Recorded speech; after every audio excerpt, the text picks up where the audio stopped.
Eu queria muito que você prestasse atenção como Deus tem falado e inflamado meu coração pelo que eu vou pregar hoje, mas eu queria que você refletisse comigo.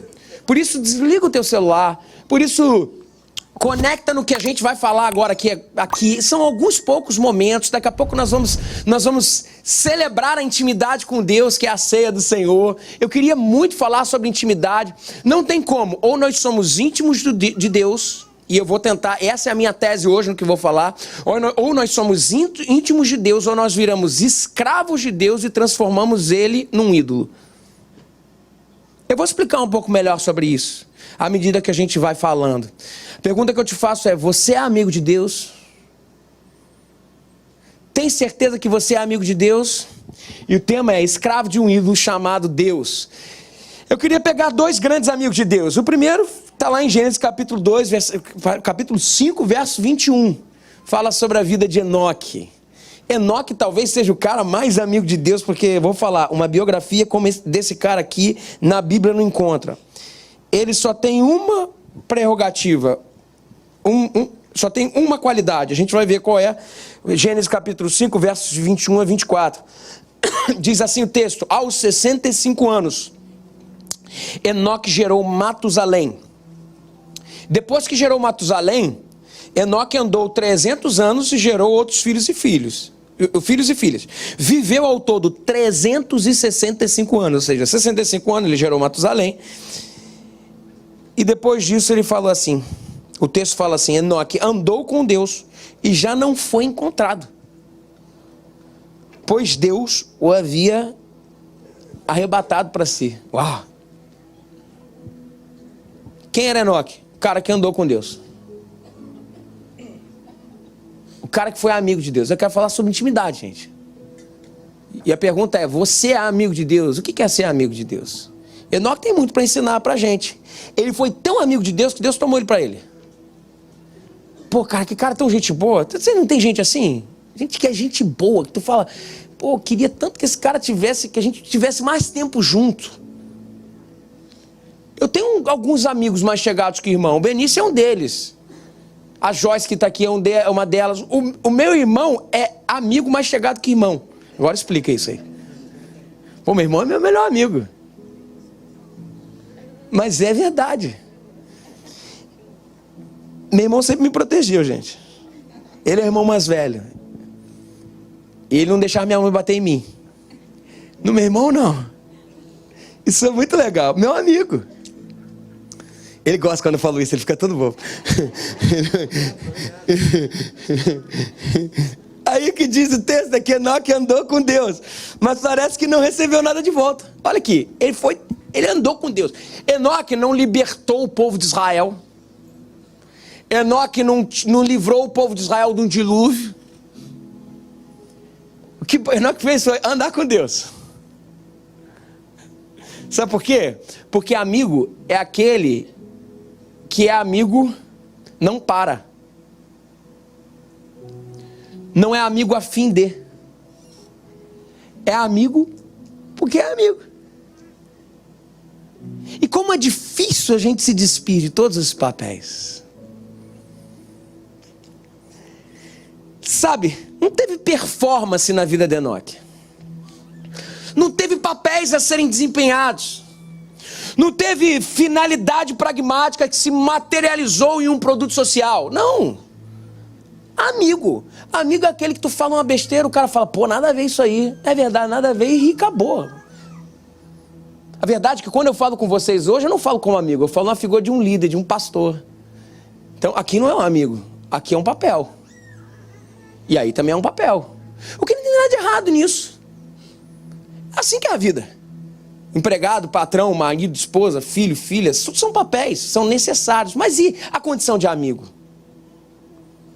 A condição de amigo é uma outra atmosfera, é um outro lugar. Nada se pode falar de Enoque, senão simplesmente que ele foi amigo de Deus, que ele andou com Deus. Ponto final. Ponto final. Sabe, gente, para Enoque, isso que define uma amizade. Eu quero muito que vocês prestem atenção nisso aqui. Sabe, para Enoque, Deus foi um fim em si mesmo. Deus foi a causa e a sua recompensa. a causa e a sua recompensa. Sabe, gente, muitas vezes as nossas convicções nos remetem a uma pergunta: eu ando com Deus eu ando com alguém para quê? Não. Em Enoque, nada disso acontecia. Em Enoque, descobrimos que Deus é o objetivo último. É difícil. Confesso para vocês, não é fácil, porque as nossas relações, elas geralmente objetivam algo. As nossas relações funcionam em papéis e com finalidades e propósitos distintos. Que não é errado, é a condição de relação. Mas como é difícil o amigo. O amigo é aquele cara que você faz uma besteira e o cara fala: pô, é o Everton. Ele tem esses problemas aí. O amigo é como se eu chegasse pro meu irmão e começasse a falar na posição de pastor. Não, porque você tem que ir, você tem que fazer pro ensaio. Ele fala: Everton, para de palhaçada. Esse é o amigo. Que não existe interlocução. Não tem nada no meio do caminho. Tem um amigo. Tem alguém nu do outro lado e alguém nu aqui, com as suas perfeições e com as suas alegrias, com as suas tristezas, amizade. Quando Deus deixa de ser o objetivo último, no caso de Enoque, e em relação a ele passamos a nutrir expectativas, mesmo que sejam as mais legítimas possíveis, sabe? Passamos a nutrir esperanças, passamos a nutrir explicações, sonhos de realizações, ainda que para o reino de Deus e para a glória de Deus, em nome de Deus fazemos, mas temos expectativas que fazem dele meio para uma finalidade última. Deus se torna um meio e acabamos por produzir por nossas próprias mãos um ídolo. Quando Deus não é amigo nosso, Deus se torna um ídolo. Deixa eu tentar explicar. Eu sou pastor, então o pastor tem alguns objetivos de vida. Poxa, eu quero ver a igreja crescer, não para a igreja crescer, mas para o reino de Deus crescer. Mas se eu faço da minha relação com Deus um objetivo maior de que apenas um meio para eu me chegar, uma igreja crescer, o reino de Deus crescer, a igreja ser construído, eu faço de Deus um ídolo. Oi, mãe. Eu faço de Deus um ídolo. Percebam, ver o reino de Deus avançar e crescer não é algo genuíno? É algo genuíno, vocês não concordam comigo? Só que ele não pode estar em objetivo último. Olha isso. A gente precisa trocar de papel, sabe? Deus que é alguma coisa que a gente chega até lá, esse Deus tem que vir para cá. Qual é o principal objetivo de uma amizade? Qual é o principal objetivo de uma amizade? Qual é a principal função de uma amizade? O lugar final de uma amizade se chama o amigo. Pô, eu quero fazer a minha empresa prosperar. Que benção, pô, isso é legítimo. Dá dignidade, dá emprego, faz um monte de coisa, é objetivo. Mas se esse é o objetivo último, daí eu vou buscar Deus, Senhor, abençoa a minha empresa e tudo mais. O que eu estou fazendo? Eu estou fazendo de Deus um meio para chegar à prosperidade da minha empresa. Sabe como é que é o nome disso? O nome disso é idolatria. E o seu ídolo é o próprio Deus. Eu não estou dizendo que é fácil, gente. É difícil. Porque nós somos, como disse C.S. Lewis, nós somos fazedores de ídolos. Nós produzimos ídolos. A todo momento produzimos ídolos. Cada vez mais. Quando nós não encontramos um ídolo de forma tangível, nós fazemos do próprio Deus o nosso próprio ídolo. Porque ele é meio, não é o fim. Enoque andou com Deus. Qual era o fim de Enoque? Era Deus. E porque andou com Deus, ele foi tomado para si. Pelo próprio Deus. Amigo se é a despeito de. Amigo não se é para. Amigo não se é a fim de. A pergunta é: qual é a maior recompensa de uma amizade? O amigo.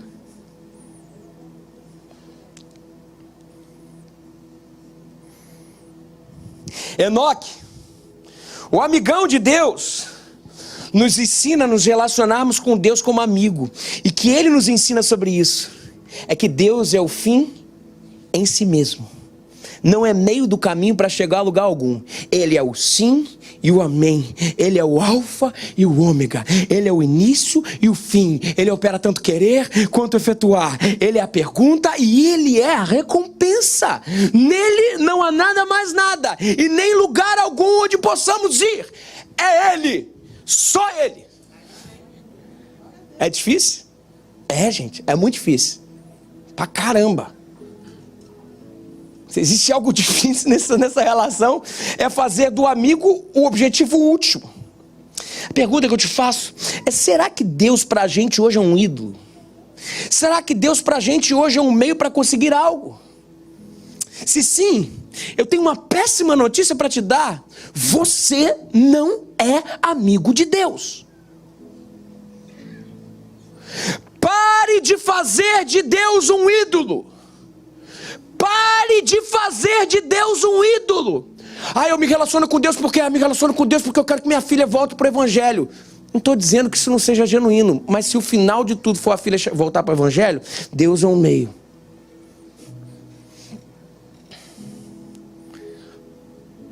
Pare de fazer de Deus um ídolo. E a grande recompensa que podemos ter em Deus é o próprio Deus.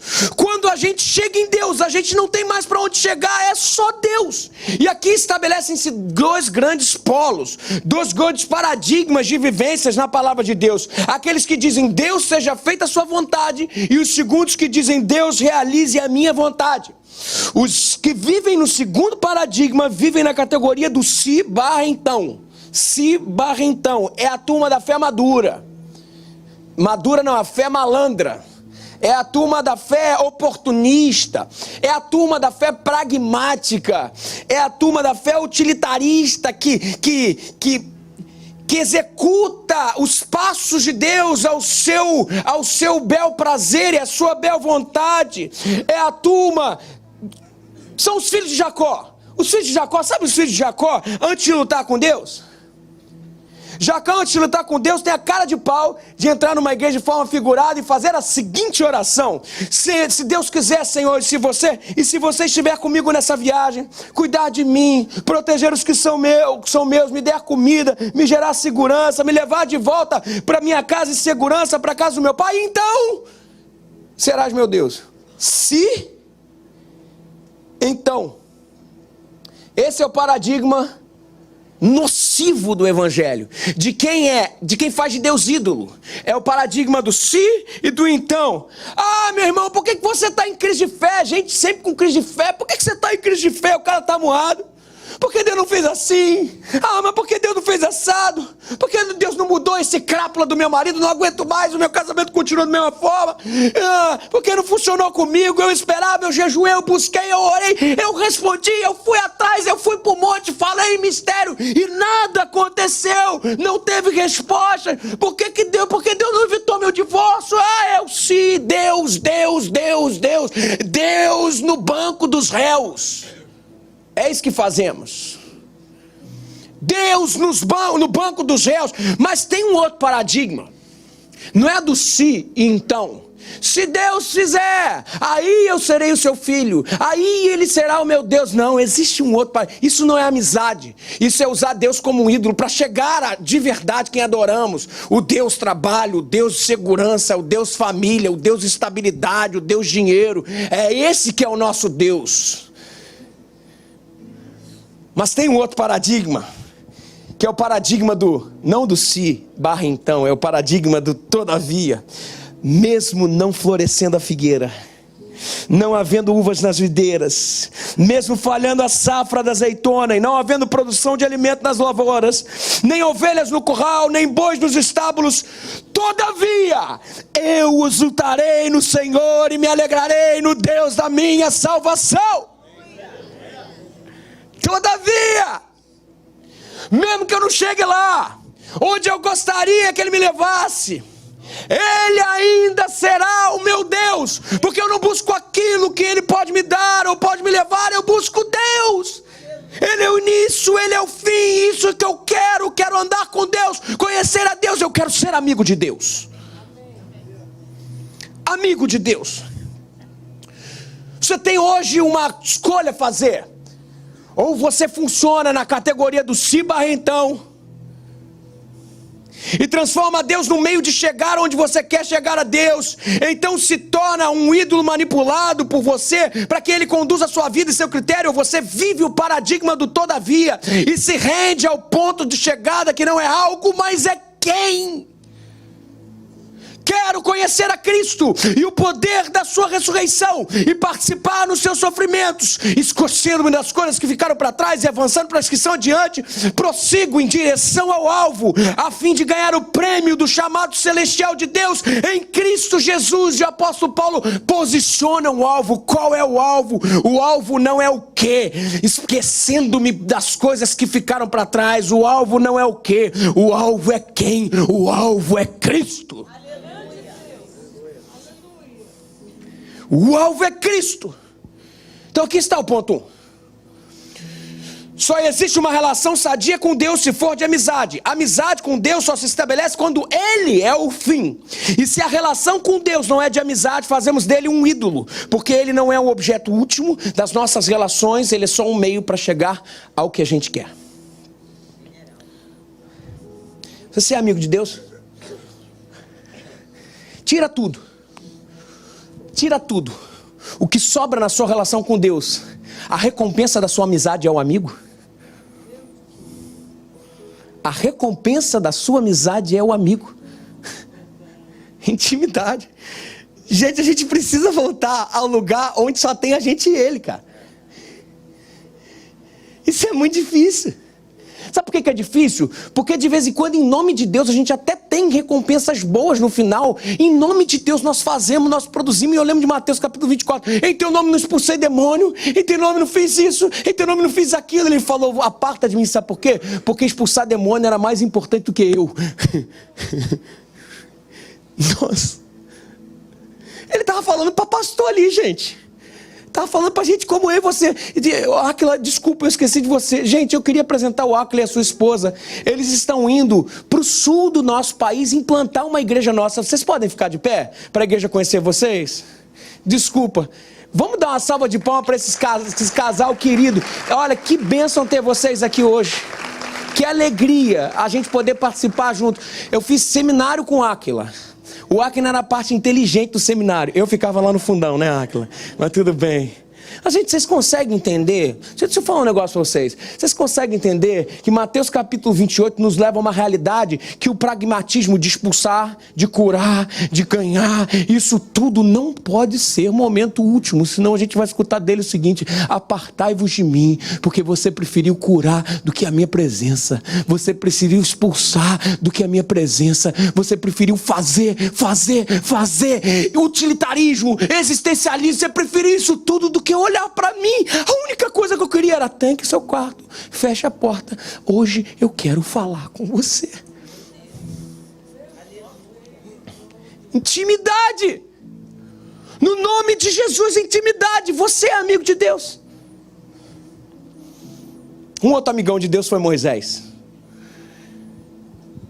Êxodo capítulo 33, versículo 11 diz o seguinte: olha que bonito. O Senhor falava com Moisés face a face, como quem fala com um amigo. Moisés era amigo de Deus. Moisés era amigo de Deus e Deus tinha uma conversa de amigo com Moisés. Mas Deus não falava com Moisés só dessa maneira, e nem sempre foi assim. Deus falou e continua falando, falava com Moisés em diversas facetas. É sobre isso que quero falar. Mas a amizade é diferente de todas as outras relações que Moisés falava com Deus, que Deus falava com Moisés. Deus falava com Moisés na figura, por exemplo, de um general do exército. Tira a sandália do pé. A partir de agora você vai lá, você vai fazer do jeito que eu falar. Você vai com o faraó, com a vara de Deus na tua mão. Você vai falar em nome de Deus, assim diz o Senhor, deixa o meu povo ir e tal. Um general dando ordem. A figura de general. Papéis bem estabelecidos. Um manda e outro obedece. O general dando ordem ao seu subordinado. A figura de Deus com Moisés. General. Mas com papéis estabelecidos. Atenção a isso. Deus também falava com Moisés como legislador.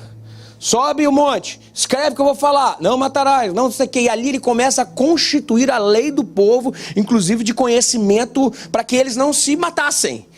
A gente está falando sobre um legislador ao seu escrivão. Existiam papéis, existia um veio que mantinha aquela relação. E o veio era um veio comum, era um veio necessário para que a lei pudesse ser escrita e o povo pudesse ser direcionado. O legislador com o seu escrivão. legislador e o seu escrivão. Deus também falou com Moisés como juiz. Uma vez Moisés foi encontrado por Deus numa hospedaria e Deus vai visitá-lo para a intenção de matá-lo. É exatamente isso. Porque Moisés era negligente. Negligente com o quê? Ele não circuncidou seu filho. E ele queria matá-lo, reestabelecer a ordem. Nós estamos falando de um juiz, de alguém que tem uma lei, de alguém que está aplicando a lei. A quem? A vítima. Juiz e vítima. Papéis estabelecidos. Juiz e vítima. Papéis estabelecidos. Então Deus aparece em Moisés de muitas vozes. Agora, preste atenção em todas essas vozes que não há de amigo. Todas essas vozes. O juiz, o legislador. O que mais que eu falei aqui? O juiz, o legislador e o libertador, o general. O juiz, o libertador, o general. Agora, todos têm um caminho, um veio condutor. Deus ele se apresenta sempre de uma estrutura funcional. O que eu quero dizer com estrutura funcional? Moisés tem um papel e Deus tem outro papel, bem claro, bem definido. Moisés tem uma função e Deus tem outra função. Estão bem estabelecidos. Agora, preste atenção. Deus fala com Moisés também face a face. E quando ele fala face a face com Moisés, já não existem papéis. Sabe por quê? Porque ele é amigo falando com seu amigo. Não é mais o Deus libertador. Não é mais o Deus legislador. Não é mais o Deus juiz. Ele é simplesmente o amigo. Agora percebam, nas outras configurações, existe uma dimensão, um lugar, uma condição de relacionamento onde nem finalidade, nem propósito alcançam. Finalidade, propósito. Quando nós falamos em qualquer outro tipo de papel com o outro, nós temos finalidade por que estamos fazendo e existem propósitos no que estamos fazendo. Além disso, não existe nesse lugar de Deus, quer dizer, nesse lugar de Deus que não seja na amizade, também existem papéis bem definidos e tem uma agenda a ser cumprida. Você vai lá, você vai falar com o faraó, você vai subir um monte, vai escrever a tábua. Existe agenda, existe finalidade, existe propósito e existem papel. Existe papel. Na amizade é diferente. A gente joga isso tudo fora e a gente está falando com um amigo. Que existe a transparência. Outro dia eu estava... Qualquer instituição de relacionamento existem papéis, menos na amizade. Por exemplo, um pai com filho. O pai tem responsabilidade de cuidar, o pai tem responsabilidade de educar, o pai tem responsabilidade de proteger e vários outros papéis. Outro dia, e o filho tem responsabilidade de obedecer. Tudo bem que tem alguns que, tem dificuldade com esse negócio. O meu é um exemplo disso. O Theo, tadinho. A Helena é uma benção. Mas o Theo tá incrível, tá melhorando. Olha que bonitinho que o Theo fez.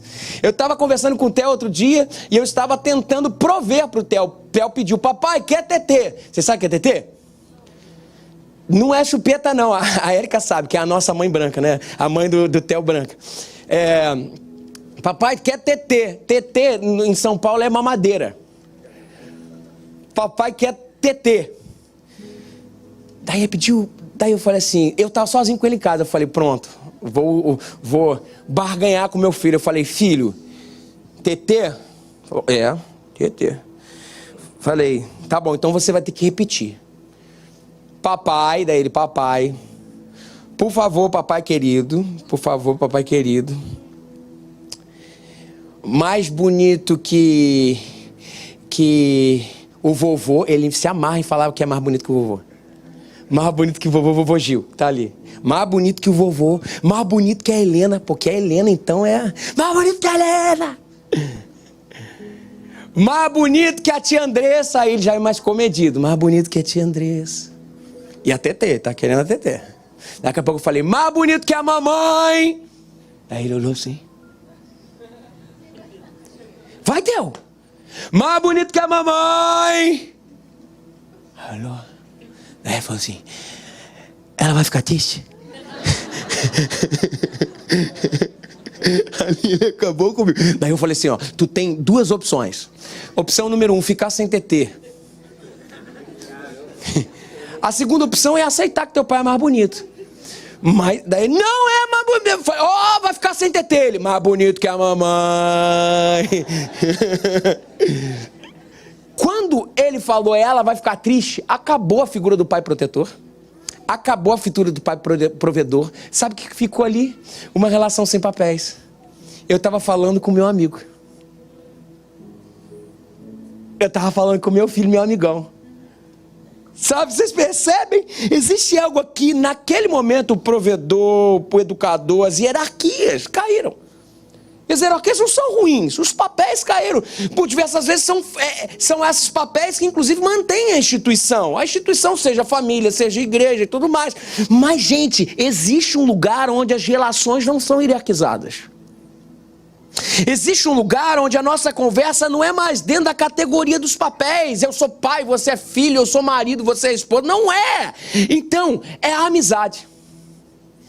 A amizade é esse lugar dentro de uma relação onde os protocolos não existem, onde as funcionalidades estão superadas, onde a finalidade não entra na contabilidade. Nós estamos falando de amigo. O que é amigo? Amigo é proximidade. Amigo é espontaneidade, amigo é liberdade, amigo é autenticidade, amigo é naturalidade, é vulnerabilidade, onde a gente está entregue, sem defesa, onde as máscaras sociais caem, onde temos intimidade, já nos conhecemos, trocamos olhares e inclusive já nos comunicamos. Acontece isso com vocês? Já olha assim, de vez em quando eu falo um negócio, eu faço uma brincadeira para deixar fazer um negócio bem, eu afeto a Priscila, já sei que não ficou legal. Aí eu já tento dar aquela melhorada assim, mas não dá. Esse é o meu lugar de amigo com a minha esposa. Porque eu conheço ela, ela me conhece. Então eu sei o que pega bem e o que não pega bem. Eu sei onde eu vou dormir no sofá, onde eu vou dormir na cama. Porque um amigo não tem essa de, o cara é isso, o cara é aquilo. As funções e os papéis sociais, eles são totalmente desfeitos, derrubados, e tem que ser, é um imperativo. Na amizade, então, não tem funcionalidade, não tem finalidade, não tem papéis. Amigo se é a despeito de. Amigo não se é para. Amigo não se é a fim de. E agora a gente volta para a história de Moisés. Deus podia chegar para Moisés e falar assim, de forma rude: tira agora essa sandália dos pés que eu estou mandando. E Moisés faria. Deus poderia falar: obedeça a minha vontade. E Moisés faria. Deus poderia falar assim: cumpra a tarefa que eu lhe dei. E Moisés cumpriria. E mesmo cumprindo a tarefa, e mesmo ajustando os papéis, mesmo estando dentro das funcionalidades, essa relação poderia ser mecânica. Essa relação poderia ser fria, de obrigação, sem prazer, sem alegria. E uma relação como essa se torna uma escravidão. É insuportável, é opressivo. Então nós estamos falando que se nós não somos amigos de Deus, nós fazemos de Deus um ídolo. E em segundo lugar, se nós não somos amigos de Deus, nós nos tornamos escravos desse Deus com letra minúscula. Eu quero desenvolver um pouco mais sobre isso. Se não nos relacionamos como amigo de Deus, nos tornamos escravos de Deus. É por isso que Deus vai até a tenda do encontro. É por isso que Deus cobre com a sua glória e fala com um amigo. Porque a amizade tem uma coisa que nenhuma outra relação tem. A amizade é esse lugar que Deus chama de intimidade. Se não somos amigos de Deus, se na nossa relação com Deus tem uma funcionalidade, eu dou um dízimo para Ele me abençoar. Se na nossa relação com Deus tem papéis bem estabelecidos, eu procuro a Ele e Ele libera a minha bênção.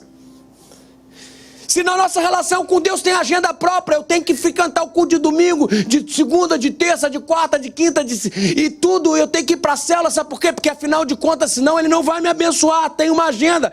Se isso acontece, Deus se torna um ídolo, como já foi falado, mas nós também nos tornamos escravos. Quem exemplifica isso muito bem é o próprio Cristo, falando sobre a relação de dois perfis de crentes. Os crentes que literalmente, os dois se relacionam com o Pai por causa da herança. É o filho pródigo, o filho que ficou. Tem um que é o filho mais novo que fala assim: olha, eu quero a herança. Eu já falo descaradamente: ei pai, eu não quero sair de você. Eu não quero você, eu quero o que você tem para me dar. E eu vou falar, os filhos pródigos tem alguns, talvez aqui. Mas filho mais velho, talvez, todos nós temos um pouquinho aqui.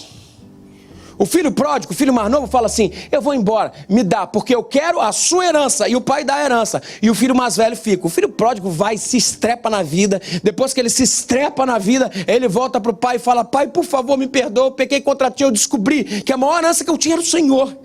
E daí ele fala: então vamos matar o carneiro. E a festa começa, daqui a pouco vem o filho mais velho. E no filho mais velho a gente encontra um outro perfil de filho, um filho que está dentro da igreja.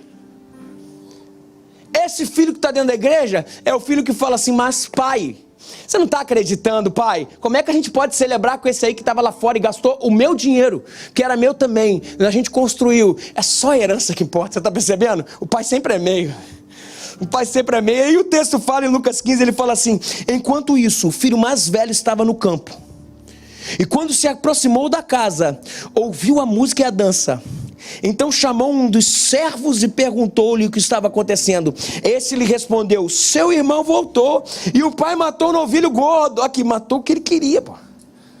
Matou o objetivo final. O meio era o pai, pô, mas ele queria o novilho, ele queria a herança.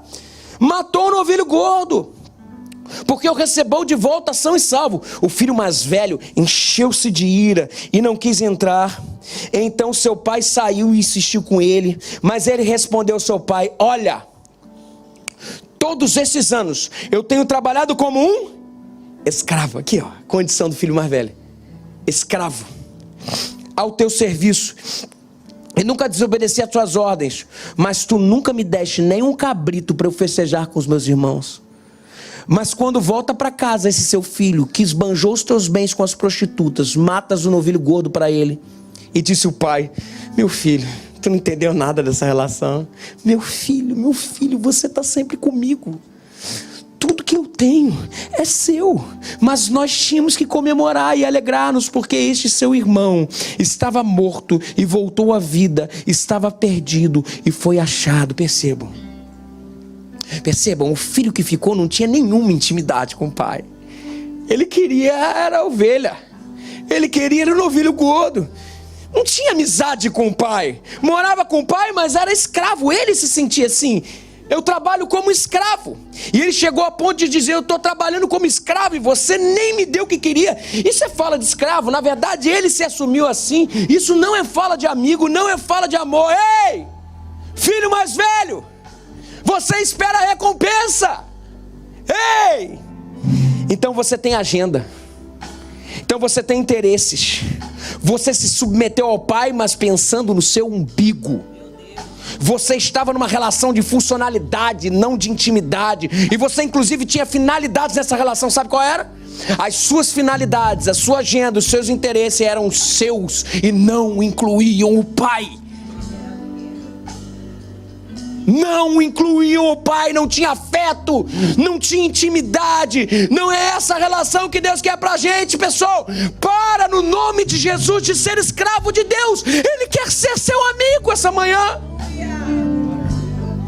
Amigo. A Helena um dia vai namorar. Eu não gosto nem de pensar nisso. Eu acho que ela vai inclusive fundar o primeiro convento protestante. Mas se isso acontecer, eu digo assim, vamos falar hipoteticamente, assim. Hipoteticamente. Imagina um menino chegando lá em casa, chupando chiclete de boné pra trás e me chamando de tio. O sogrão é demais. Ai, meu coração. A primeira pergunta que eu vou fazer pra ele é: quais são as suas reais intenções com a minha filha? Tudo bem que o que ele vai falar é tudo mentira. Pensa como se o pai estivesse falando isso do filho. O pai, o nosso Deus, chega pra você como noivo e fala assim: quais são as suas reais intenções com o meu filho? Talvez você, como filho mais velho, que prefere a herança e só trabalha pela herança, que pouco importa se o pai está ali. A pergunta que eu te faço é que você, como filho mais velho, talvez, você se relaciona com Deus só por causa do céu? Peraí. E se não tivesse céu? Esquece. Estou dizendo que não tenha, é bíblico. Mas e se não tivesse céu? Esquece. Você mesmo assim continuaria buscando Deus? Porque se você tem medo, você tem vontade de ir para o céu, é o céu e Deus é o meio do caminho. Tem que ser Deus no final, não pode ser o céu. Talvez você se relaciona com Deus porque tem medo do inferno. Sabe o que você é? Você é filho mais velho. Você é escravo. Talvez você se relaciona com Deus por causa da sua herança. Você é fariseu, filho mais velho, escravo escravo e faz de Deus um ídolo. Esqueça no nome de Jesus os papéis, no nome de Jesus não seja escravo de um ídolo chamado Deus. E quais são as características do filho mais velho? De acordo com o texto, quais são elas? O moralista, o filho que era escravo de Deus e não sabia, era escravo porque queria herança. Quais são as características? Que tem um monte aqui, ó. Sim, não estou julgando não, gente, mas geralmente esses caras ficam dentro das fazendas, porque quer herança. Só é uma questão óbvia, estou constatando. Quais são as características? O verso 29 fala: mas ele respondeu ao pai, o filho mais velho: olha, todos esses anos eu tenho trabalhado como um escravo ao teu serviço e nunca desobedeci às suas ordens, mas tu nunca me deste nem um cabrito para eu festejar com os meus filhos. A primeira característica desse tipo de filho é a falta de liberdade. Está dentro da igreja, mas é escravo. Está dentro da comunhão, mas é escravo.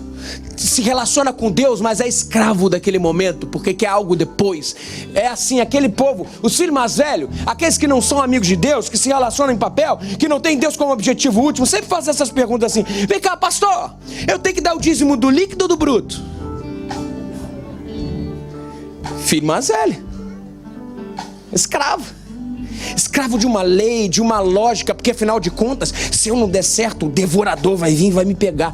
Meu querido, esquece o devorador, você tem o pai à sua disposição. Intimidade, mano. Pergunta: pastor, crente perde a salvação ou não perde a salvação? Esses aí são os filhos que são escravos mais velhos, que já estudaram calvinismo, arminianismo, sabe? Essa galera meio doida. Tudo maluco. É pergunta de filho mais velho. Outra pergunta: vem cá, eu tenho que ir para a igreja no domingo, ir para a célula, ainda fazer discipulado? Tu não acha que é muita coisa, não? Para de ser escravo. Deus não é teu amigo, porque você não faz dele um amigo.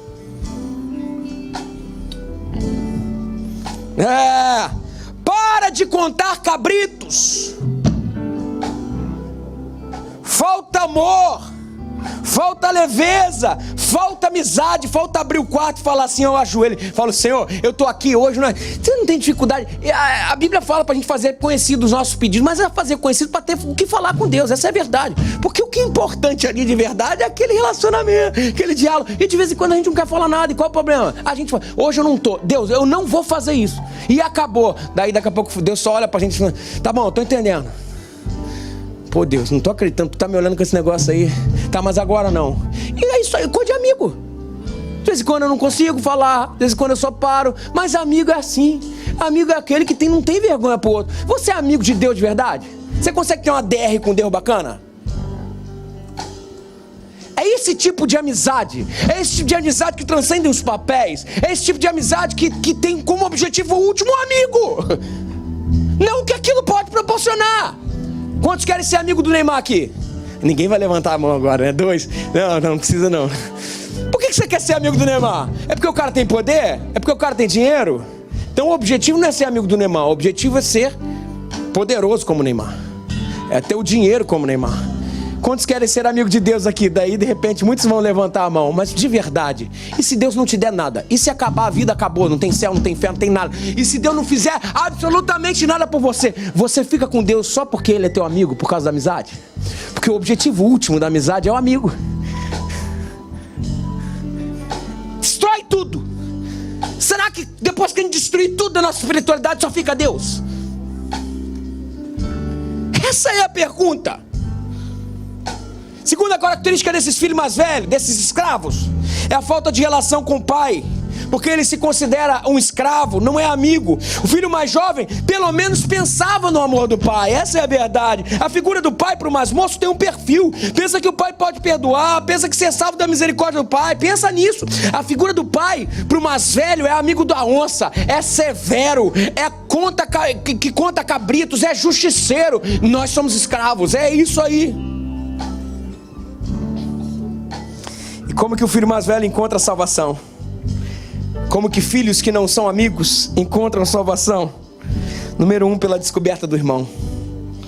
Versículo 30, mas quando volta, olha esse texto aqui, olha que legal, olha como o filho mais velho, esse escravo, quando volta para casa esse seu filho, olha que ele fala, quando volta para casa esse seu filho pro pai, né, ele está falando, que esbanjou os teus bens com prostitutas, matas um novilho gordo para ele. Disse o pai, meu filho, você está sempre comigo, e tudo que eu tenho é seu, mas nós tínhamos que comemorar e alegrarmos, porque esse seu irmão estava morto e voltou à vida. Olha como o filho tratou o irmão, é esse seu filho, não é meu irmão. Daí o pai traz uma realidade a ele. Mas a gente tem que comemorar, sabe por quê? Porque esse seu irmão estava morto e voltou à vida. O irmão diz é seu filho, já o pai diz é seu irmão. A salvação dos que pensam que são os filhos, mas são escravos, só começa quando somos capazes de chamar irmãos, aqueles a quem Deus já chamou de filhos. É gente que vai pro lado de fora e porque a gente tá contando cabritinho e fala assim, esse cara não tem lugar na herança, esse cara não pode nada, daí vê Deus abençoando o cara e você ficando para trás e fala, como pode? Você está tratando Deus como um senhor e você é um escravo. Meu querido, não perca o melhor dessa relação, é o pai, é o amigo. E como que o filho mais velho encontra a salvação? O escravo, pela descoberta do pai, não apenas como um papel, mas como o nosso amigo, verso 31, meu filho, agora tu sempre estás comigo, tudo que é meu é teu.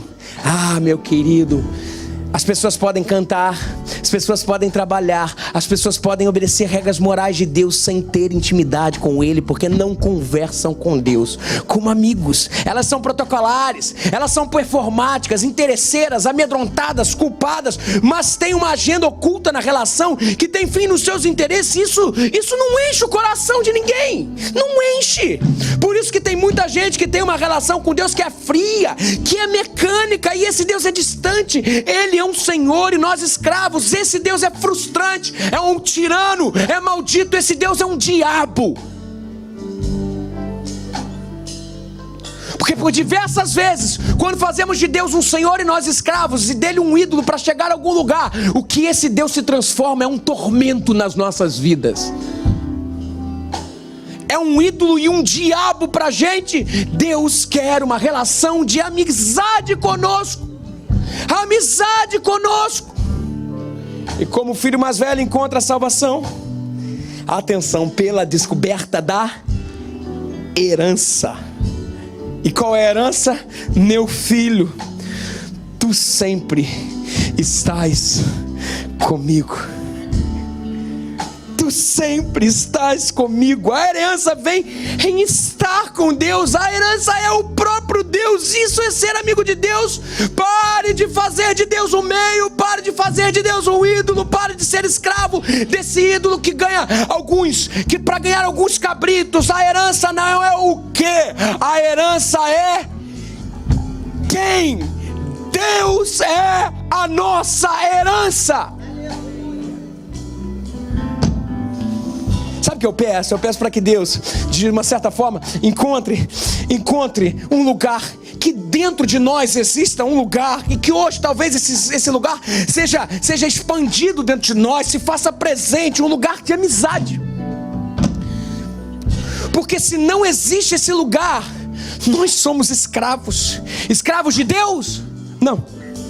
Escravo de um ídolo chamado Deus. E se não existe esse lugar, Deus pra gente deve ser um peso quase que insuportável. Deus pra gente deve ser muito distante. Deus se torna um tirano. Se falta intimidade, o que sobra é a aspereza, é religiosidade, é discursos sem afeto e sem profundidade. Sabe, hoje é dia de entendê-lo novamente como pai.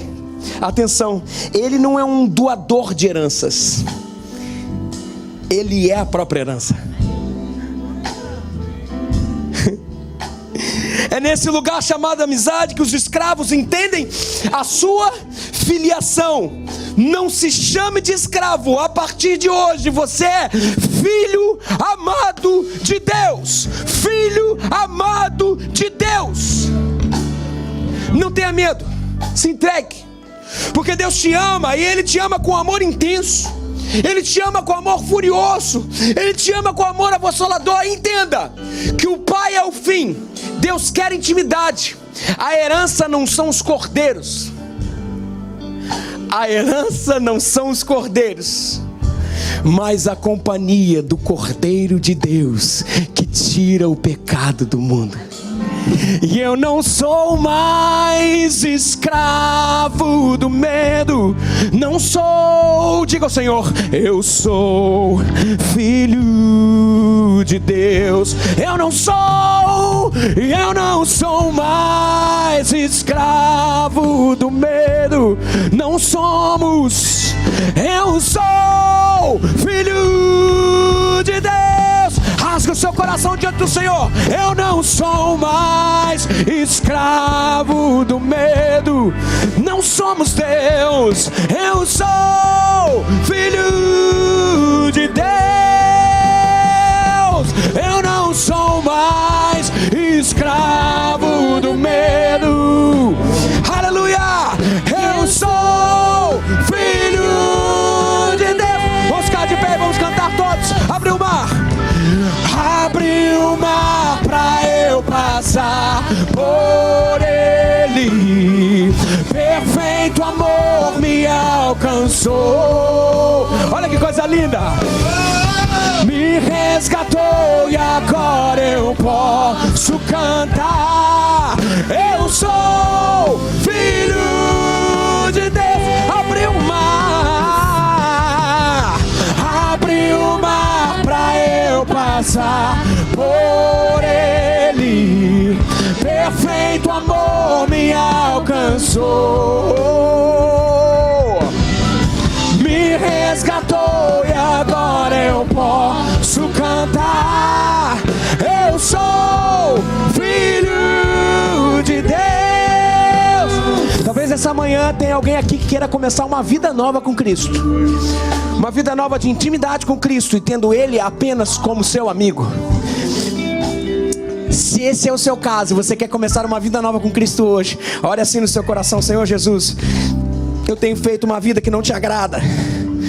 Me perdoa, sou pecador, mas hoje entra no meu coração, me faça novo, habite na minha vida. Essa é a minha oração, no nome de Jesus, amém. Você continua de olho fechado, cabeça abaixada. Se você orou comigo, levanta sua mão lá no alto, bem alto, dizendo: Deus te abençoe, Deus te abençoe. Estou vendo você, Deus te abençoe, Deus te abençoe. Mais alguém aqui dizendo sim para o Senhor: Deus te abençoe, eu estou vendo você. Mais alguém dizendo sim para o Senhor hoje, dizendo: Senhor, eu quero ser seu amigo, Senhor, eu quero começar uma vida nova contigo. Mais alguém aqui: Deus te abençoe. Mais alguém aqui dizendo sim para o Senhor. Mais alguém aqui começando algo novo com Ele. Quero falar algo específico a filhos pródigos hoje que estão voltando para casa. Hoje é manhã que o Senhor te chama novamente para voltar para casa. Se este é o seu lugar, se você entende que você tem que voltar para os caminhos do Senhor, levante a sua mão onde você está, dizendo: eu estou voltando, eu estou voltando. Tem alguém aqui dizendo sim para o Senhor hoje, dizendo para voltar para o Senhor hoje? Aleluia. Todos que levantaram a mão, vamos levantar mais uma vez lá no alto. Mais uma vez, isso. Temos uma pessoa aqui, temos uma pessoa lá atrás também. Levante sua mão, se você levantou sua mão agora. Aleluia, aleluia.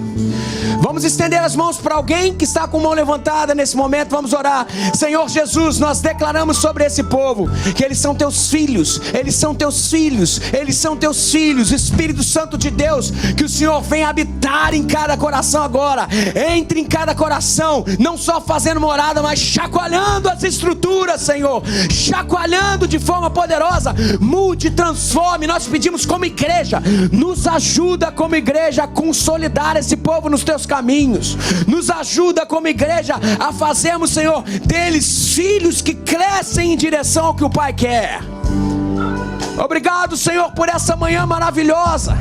Nós te amamos e nós te glorificamos. E essa nossa oração nós fazemos no nome de Jesus. Amém, amém. Vamos cantar: eu não sou, eu não sou. Eu não sou mais escravo do medo. Não somos Deus.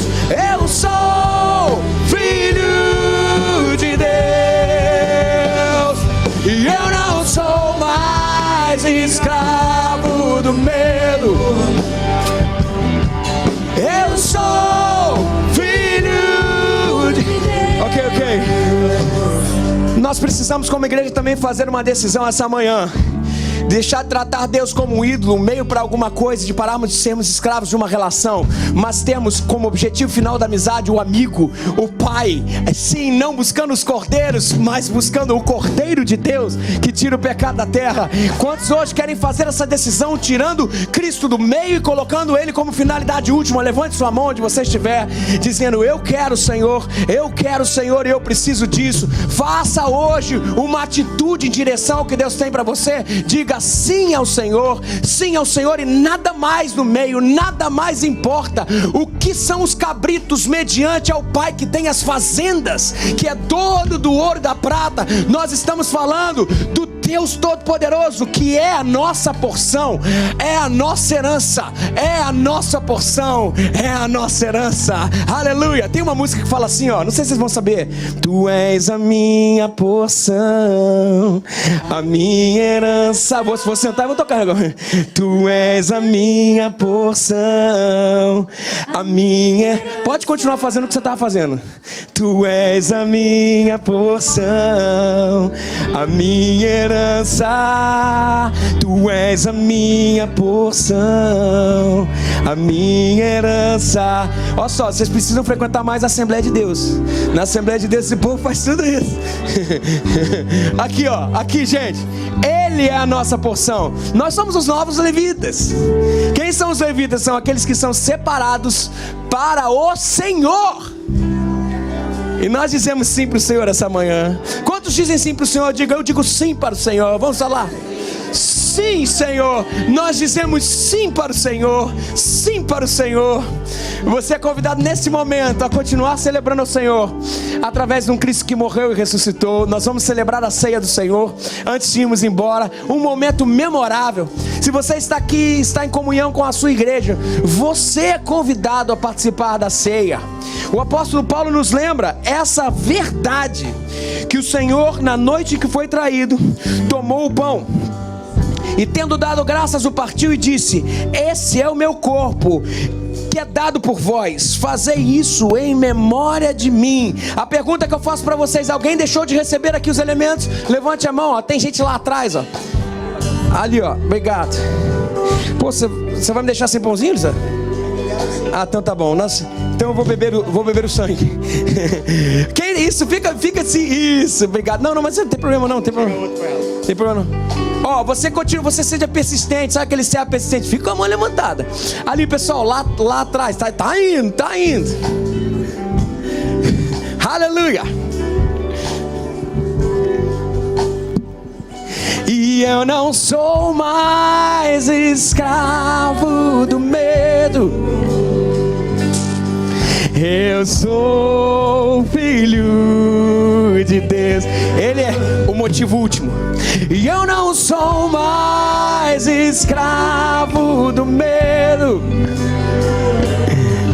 Eu sou filho de Deus. Não deu certo a gente cantar, que o povo começou a adorar, daí confundiu o pessoal para dar ceia. Alguém aqui deixou de receber? Tem gente ali, gente, tem gente ali. Nós vamos fazer o seguinte: nós vamos partilhar o pão literalmente. Sabe esse seu biscoitinho do lado? Parte com a pessoa que está do seu lado. Brincadeira, tá chegando aí. Acabou. Gente, olha só, famílias, vamos tomar. Vamos pedir a mais da próxima vez. Acabou. Aqui, ó, dá o meu. Aqui, dá pra mim lá. Não, pastor tem que tomar, pastor tem mais unção aqui. Ah, é o casal divide, gente, o casal divide. Isso. Ali, ó, quem falta aí, gente? Quem falta aí? Ninguém pode ficar sem participar. Faltou fé nesse povo para pedir ceia, hein? Amém. Chegou. Olha só, gente, o que aconteceu? O que nós fizemos? Essa ceia aí é mais ou menos dos 4 meses atrás que estava jogada ali. O vinho está um pouquinho passado, mas não se preocupem. Brincadeira. Não. Alguém aqui deixou de receber? Qual que foi a música que a gente cantou no primeiro culto? Além dessa? Hã? Ah, foi. Vamos ver mais uma vez. Porque eu recebi do Senhor o que eu também vos entreguei, que o Senhor Jesus, na noite em que foi traído, tomou o pão e, tendo dado graças, o partiu e disse: esse é o meu corpo que é dado por vós, fazei isso em memória de mim. Em obediência à ordem do Senhor, comamos o pão. Ao Cordeiro de Deus, que sendo Deus, não teve por usurpação ser igual a Deus, tomou a forma de servo, semelhante ao homem foi, e se humilhou tanto até a morte obedecer, e morte de cruz. Mas não parou por aí. Por semelhante modo, depois de haver ceado, tomando também o cálice, dizendo: esse cálice é a nova aliança do meu sangue, fazei isso todas as vezes que beberdes, em memória de mim. Porque todas as vezes que comerdes desse pão e beberdes desse cálice, anunciai a morte do Senhor até que ele venha. Se somos mortos com ele, ressuscitamos com ele ainda em vida, dormiremos se assim ele não voltar, mas nos últimos dias ressuscitaremos com ele para a eternidade. Onde está a morte, a sua vitória? Onde está a morte, o seu poder de vencer? O aguilhão do pecado é a morte, mas graças a Deus que nos dá a vitória por intermédio do nosso Senhor Jesus. Portanto, meus amados irmãos, sede firmes e constantes, sempre abundantes na obra do Senhor, sabendo que o vosso trabalho não é vão no Senhor. As nossas lamparinas, Senhor, estão acesas. Por isso vem, busca a sua igreja, e para respeitarmos a ordem do Senhor, bebamos o vinho, bebamos o vinho. Senhor, nós somos teus e nós te amamos. A ti, Senhor, seja a honra. A sua igreja é sua. Ajuda-nos, Senhor, a termos do nosso secreto o lugar mais importante da nossa vida. Não temos outro bem além de ti. E que se tivermos, no nome de Jesus, retire para a tua honra e para a tua glória. É a ti que almejamos, que a nossa amizade tenha fim no amigo. É isso que nós queremos. Senhor Jesus, o Senhor de toda graça, que nos chamou para a sua glória eterna, depois de nos aperfeiçoar, confirmaria as nossas estruturas, colocaria os nossos pés sobre firmes alicerces. E nós, como igreja, dizemos: a ti seja a honra, a glória, o domínio e o poder para todos sempre. Que o Senhor nos abençoe e nos guarde, que o Senhor faça resplandecer o seu rosto sobre nós e tenha misericórdia de nós, que o Senhor sobre nós levante o seu rosto e nos dê a paz, no nome de Jesus, amém. Não tenho outro bem além de ti, não tenho outro bem além de ti, não tenho